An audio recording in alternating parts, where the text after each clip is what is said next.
right now. Pittsburgh's best sports show is about to begin. Call us or tweet us. We've got things to talk about on the Ireland Contracting Nightly Sports Call. Good evening, everyone. This is Bob Pompeani, and welcome inside the Fan Cave. This is where we talk every single night of the week, so you can call and air your opinions at 412-575-2600 or hit me up on Twitter at KDPomp. You know, I've been doing this for a long time. This is my 42nd year at this television station, and I can't remember a week as wild as this one. Mostly because we're talking about the Steelers, who have normally done things in a very conservative way. And Omar Khan, Andy Weidel, and whatever the case, man, they are changing things. This is not your old-time Steeler philosophy here. This week was totally different. You very seldom see any team get rid of 3 quarterbacks in the span of a month and then bring in 2 more that quickly. But that's what happened this week, and I know a lot of you want to talk about that. Russell Wilson, first sign, he's going to be the starter. And then last night, Omar Khan somehow, and I thought the trade with Chase Claypool and the Bears for a second-round pick, which turned out to be Joey Porter Jr., was very, very good.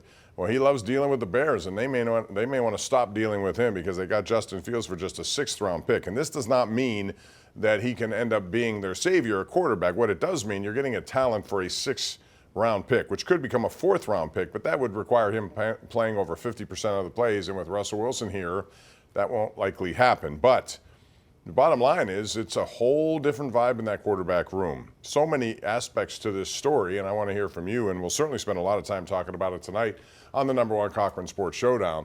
But Kenny Pickett, if you had told me when he was drafted, like him or not, that he would be here just 2 years and that's it, normally first-round picks are given 9 lives, and that's the way it's been for not only the Steelers but a lot of teams in the NFL. That's been changing lately. We saw Trey Lance get moved out of San Francisco to Dallas, even though he was a 3rd overall pick. This was shocking if you were a Steeler follower because you just didn't see it happening that much, especially the way Mike Tomlin talked about Kenny Pickett. Something had to happen there that led to this divorce because it was quick and it was decisive. And Kenny Pickett traded to Philadelphia, and you saw, it was basically swap draft picks. But that cleared the way for Justin Fields to come here. The Steelers are still going to draft a quarterback most likely somewhere in this draft, and they may likely bring in somebody else as well for training camp in Latrobe. But it's a totally different kind of vibe with the Steelers. Russell Wilson and Justin Fields. And I'd like to know from you, who do you think is the long-term answer? The one thing the Steelers have got to do, if they want to, is pick up his 5th-year option, which to me is highly unlikely. If I had to put odds at that, it'd probably be about 20% that they do that, only because there's no reason to do it. It's $25.6 million, I think the number was, 25.6, and you have to do it by May the 2nd. If he doesn't play a lot, there's no reason to think he's worth that, quite frankly. But you can also sign him to a deal prior to that, or before it ever comes to next season, just like Jordan Love got from Green Bay. I think it was a 1-year deal for like $15 million after he went through the process. They did not pick up a 5th-year option, but he hadn't played at all, and I think that $15 million 1-year deal is going to turn into something better. It could turn out that way for Justin Fields. In the meantime, it's going to be Russell Wilson as your starter. And Mike Williams now reportedly is on his way to Pittsburgh to meet with the Steelers, one of 3 teams or 4 teams he may be talking with. He's a very talented wide receiver. The Chargers have let just about everyone go out there, and he's available to someone. And the Steelers certainly need help after trading Deontay Johnson there. So a lot to get into there. But we'll do that as well as what happened with Duquesne. And how about a nice hand for the Duquesne Dukes? My wife's an alma mater. She was really into the game today. Watch Keith Dambrod, who's such a good man, and long overdue to get this opportunity. He's been here for, I think, 7 years now, and this team came together at the right time. No doubt about it. They made shots. They have good team play. They can bear down defensively, and they had to late in that game against VCU today, and they win 57-51. So for the first time since 1977, they're going to the NCAA tournament. Omaha, Nebraska against BYU. That'll be on Thursday. Meanwhile, Pitt does not get a bid, and I quite frankly think they got robbed. I don't think there's any question. Now, they're also victims of all these teams winning conference championships, teams that would not have otherwise made the tournament, and Duquesne would be in that classification. NC State, by beating North Carolina, took a spot away from someone. Yet Virginia still got in, which didn't make any sense to me because Virginia ended the year, as I checked their record, at 4-5. They hadn't played many good teams. Pitt beat them. those numbers Virginia has, those numbers that Pitt had, put them together, almost similar in every category with one exception. Pitt won head-to-head by 11. If you're going to choose one of those teams, it has to be Pitt, but they didn't, and the Panthers then turned down an NIT bid. A lot of other ACCs took those bids. Pitt did not. What do you think about all this and more? Call me, 412-575-2600. We're just getting started. 7 nights a week we're here. It's the Ireland Contracting Nightly Sports Call, KDKA Plus and 93.7 The Fan.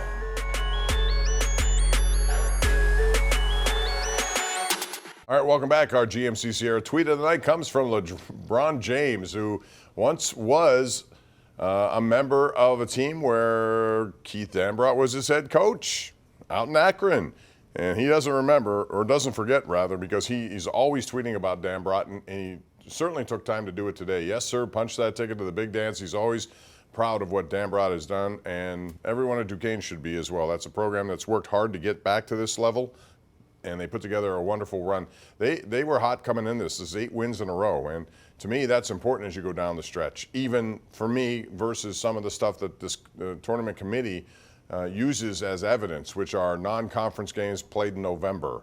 I have a different opinion about that. And also, you schedule teams a year or two out. You don't know what those teams are going to be like in this new age of NIL and transfer portal.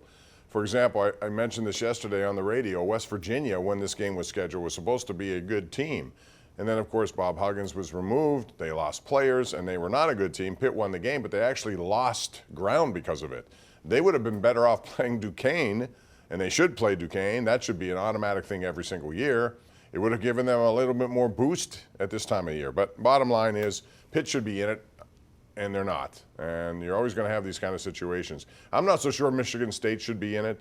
I understand legacy picks. I think Virginia is one of them. But that's not the way you're supposed to do business based on history.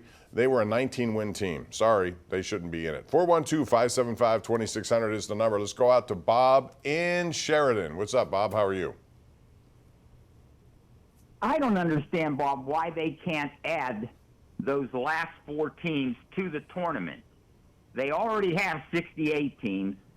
Why not add those 4 and let the last 8 teams in play the 15 and 16 seeds in the regions and let them go from there? They could if they wanted to. I mean, there's no stopping the way this is going. Seems like everything is increasing in size. We have the college football playoff, which this year will go to 12, and some people think it should go further than that. I mean, they could do that if they want. But I just, given the system they have, you know, you're going to have this happen where teams win tournaments, and these are teams that, you know, NC State's a good example. They, you know, no one expected them to beat North Carolina or get into the championship game to begin with. And last night they did, and they took a spot away from somebody. There were 5 such examples. Oregon out west was one of them. So it's not a perfect system, but it is what it is. And Pitt, you know, I was disappointed Pitt didn't play in the NIT, for example. I don't understand when you have a young team, and they do have a young team. I know you're mad. I know you're not happy about the developments. They probably would have been a top seed in the NIT, at least one of them anyway, I would think. And so why not take that? They've done it in the past. Some people will say it's a not important tournament, NIT, I get it. Not a lot. But for them, you know, we talk about spring football, how important it is for coaches. This is the same thing, you know, after the season, basically. This is an opportunity to keep playing basketball. If it's me, I do it. Maybe those guys didn't want to do it, not sure. All right, back to the lines we go. Dave in the north side. What's up, Dave? How are you? Yeah. I think why Justin Fields went down to 6th round because other teams didn't want to pay that option. What do you think about that? You don't but you don't have to pay that option. That's there. You don't have to do it. You can, you know, and you know, some guys, you know, they're faced with that with the Steelers now with Najee Harris. What do you do? Pick up the option or not? You don't have to. He still plays this year, but then at the end of this year becomes a free agent. Even if he is, there wasn't a whole bunch of look like interest in Justin Fields by other teams. That's why the draft pick was a 6th round pick. They couldn't get what they want. I think the Bears were trying to help him, and I think maybe he had a lot to do with where his destination was. But still, when this whole process started, it was a 2nd round pick. They don't have to pick up the option. In fact, I would be stunned if they did. Instead, they may try to sign him to a deal if he's interested. But then you wonder, what's Russell Wilson doing here? Is it 1 year, or do they want to sign him beyond that? And how much will it cost? This year it's easy. It's $1.2 million. These are low-risk plays, high potential reward plays. just like a 6th-round pick for Justin Fields. It's easy to make that decision. The next decisions are going to be harder. Now, how much money will it cost if Wilson has a good year? Back to the Lions. We got Jim in Peters Township, bottom of the board there. Hey, Jim, how you doing? How you doing, Bob? Hey, I'm a Pitt alum. I graduated from Pitt in 1975, okay?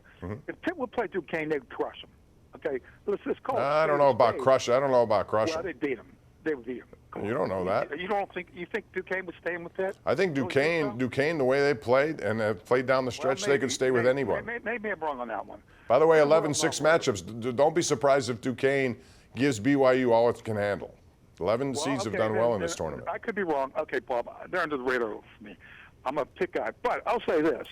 The Cowboy Conference, Big 8 and the Big 10, they get all those teams in there, and they were 14. Pitt would wipe up on a lot of those teams. They're football conferences. And, to me, that's ridiculous because ACC always has a bunch of teams in there in the final. I want to see a couple ACC teams in the Final Four, like North Carolina State, North Carolina, whatever. Pitt's better than Clemson. I know Pitt lost to Clemson twice. I know, but where did they finish, Bob? They finished higher in the ACC tournament. I understand that, but I'm just saying listen, I think as much as I like what Jamie Dixon's done down at TCU, I don't think their team deserved to get in this year. Or if they did, it shouldn't have been a 9th seed. I would have put them lower or done some other things. And I like Jamie a lot. He knows how to play the system. He knows how to get teams to the tournament. He's done it a lot. But, I mean, you could break this apart any way you want. People will look at that loss against Missouri in the SEC ACC Challenge. It happened so far ago, you don't even remember the game. I would rather take teams that have played well down the stretch, even in the conference tournament, because these are head-to-head battles against teams in your conference. It means something. So I give NC State a lot of credit. They took advantage of a situation. They were on a roll just like Duquesne was, and they forced 2 teams out. It's never perfect. It's never going to be easy. Back to the lines. We got Jim in Bridgeville. Hey, Jim. How are you? Welcome to the Sports Call. Hey, Bob, a couple quick points. I say Pitt, I'm proud of Pitt for turning down the NIT. And why? Because, just stick a thumb in the eye of the NCAA. And next week, when they come here and if they want to use some of Pitt facilities, Pitt should tell them to go pound sand. But also, the ACC, they need to lead the ACC because when it came down to it, the ACC was not going to fight for them in this tournament because there are people in that conference who still have an issue with northern teams being in the conference. I don't think that's the case at all. I think the ACC wants as many teams as it can get in there for obvious reasons. So I don't think that's the case. I think Pitt, they had a good year. And what was impressive to me is that most of their big wins were on the road. That should count for a lot more than losing a non-conference game in November to Missouri. You know what I mean? They went to Duke, they won. They went to Virginia, they won. They won at tough places to play. And Wake Forest. Whenever you do that, you should be given more credit for it, but they didn't. Jim in Freeport is our next caller right here on the Ireland Contracting Nightly Sports Call. Hey, Jim. Hey, good evening, Bob. How are you? Good. What's up? Well, I wanted to talk about the whole college basketball thing, and no deference to your wife either, because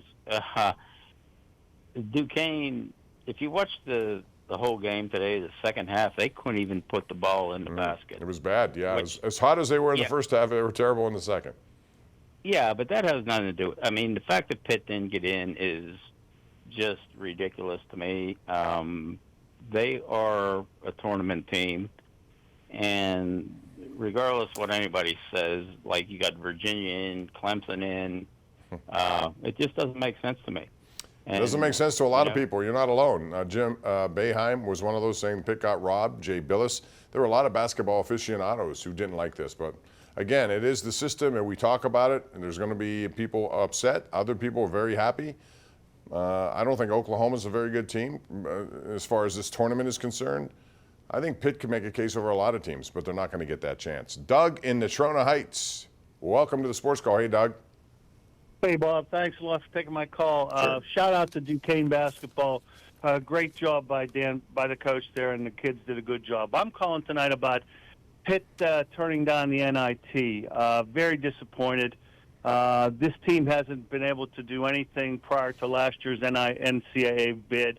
and now you're telling me that we're going to turn down a chance to have our team on TV, national TV, a chance for those kids to go to New York City and play at Madison Square Garden. Universities should be looked at hard on this. No revenue for home games. Pitt could have probably been a 1 or 2 seed. I just think it's a bad look for Pitt. Yeah, and I agree. Along that line, Kenny Pickett quitting. So I mean, it must be a thing at Pitt, huh? I'd like to know the real story there. I've heard too many reports to know what's real and what's not real. I'm going to give Kenny Pickett the benefit of the doubt. If he wanted to trade because he felt he was not going to get the opportunity, that's his right, just like Deontay Johnson. You don't have to grant him that trade.